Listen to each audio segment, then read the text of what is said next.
सीतामढ़ी के बीजेपी के विधायक मिथिलेश कुमार सुर्खियों में बने रहने के लिए शारदीय नवरात्र के दशमी के दिन छोटी छोटी लड़कियों के बीच तलवार बांटने का मामला अब तूल पकड़ता दिख रहा है। विधायक सार्वजनिक स्थान पर खतरनाक हथियारों की पूजा भी की है। अपने विवादित बयान में यहाँ तक कह डाला कि जो समाज के दुराचारी होंगे उनका उसी तलवार से हाथ काट दिया जाएगा।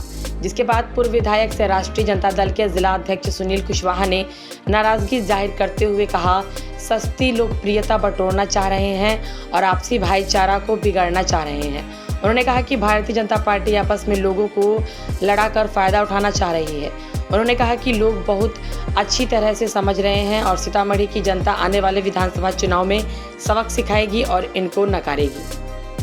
हमारे देशभक्ति गाना में भी है कि छूने पाए न सीता का दामन कोई, राम तुम ही हो तुम ही लक्ष्मण साथी हो, अब तुम्हारे हवाले वतन साथी हो। ये तो हमारे गीतकार ने भी कहा है और गीता में भी कहा है। जब अर्जुन शस्त्र रख देते हैं तो कृष्ण ने कहा है कि धर्म की रक्षा के लिए युद्ध करो कृष्ण, हतवा प्राप्त स्वर्गम जित्वा वा भोक्ष्यसि महीम।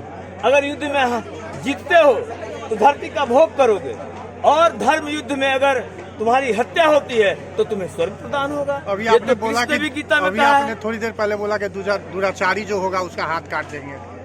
हाथ काट नहीं देंगे, हमारी बहनें को, अपने बहनों को हाथ काटने में सक्षम बनाएंगे और जरूरत पड़ेगी तो हमको, आपको, सभी को मिलकर हाथ काटना चाहिए। जो समाज में बहनों के प्रति जो इस प्रकार का भाव रखते हैं उन सबों को, हम सबों को मिलकर दुराचारियों का नाश करना चाहिए। दुष्ट के प्रहार में आप हमारा सहयोग करिए माता भवानी की कृपा से कि दुष्टों के संहार में आप हमेशा हमारा साथ दीजिए। ये भी शस्त्र की पूजा हम लोग करते हैं विजयादशमी के दिन। ये हमारे हिंदू सनातनी पद्धति की विशेषता है कि सभी चीजों में ईश्वर का वास मानते हैं, उसी प्रकार शस्त्र में भी मानते हैं। माँ भवानी का कृपा। इतने दिनों बाद क्यों याद आया? इससे पहले क्यों? इससे पहले भी करते थे शस्त्र पूजा, परंतु आपको पता है कि शस्त्र पूजा जब हम पूजा पे बैठते थे वहाँ करते थे, लेकिन आप सबों के आशीर्वाद से जब आपने मुझे जनप्रतिनिधि बनाया, उसके बाद प्रथम वर्ष में कोरोना रहा, 1.5 साल में भीषण दुर्घटना में पड़ा रहा, तो यहाँ तो हम लोग कहते हैं कि सभी कुछ देवी की इच्छा से होती है। तो कोरोना भी हुआ, उसमें देवी की इच्छा, भगवती इच्छा, दुर्घटना हुआ वह भी भगवती की इच्छा, तो और ये भी भगवती की इच्छा। तो दुर्घटना के बाद जब मैं चलने के लायक हुआ, लोगों के बीच में जाने के लायक, तो भगवती से प्रेरणा मिली कि शस्त्र पूजन में तुम शस्त्र प्रदान करो और शास्त्र भी प्रदान करो, रामायण भी प्रदान करो।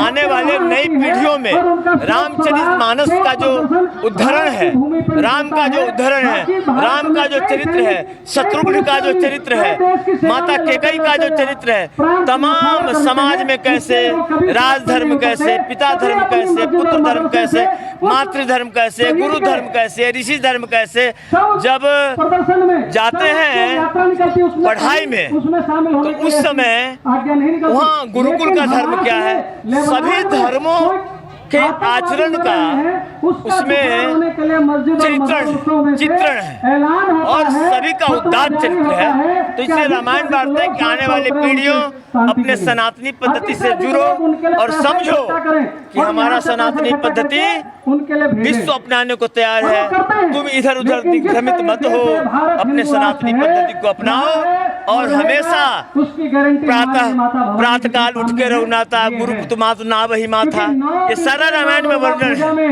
इन सभी चीजों का अनुकरण करो और 2047 में जो आदरणीय प्रधानमंत्री नरेंद्र मोदी जी का संकल्प है भारत को विश्व गुरु के रूप में स्थापित करने का, उसमें आने वाली पीढ़ियों सहायक बनो, सहयोगी बनो और फिर से भारत माता को विश्व गुरु के रूप में स्थापित करो। बार बांटकर सस्ती लोकप्रियता अर्जित करना चाहते हैं और इस देश की संस्कृति सभ्यता जो गंगा जमुनी तहजीब है उसको तोड़ना चाहते, आपस में लोगों को लड़ाना चाहते हैं। और भारतीय जनता पार्टी तो आपस में लोगों को लड़ा के ही इस देश में द्वेष फैला के, लोगों को बांट के, समाज में जो भाईचारा है, एकता है, उसको तोड़ के और इस देश पर, इस राज्य में राज करना चाहती है।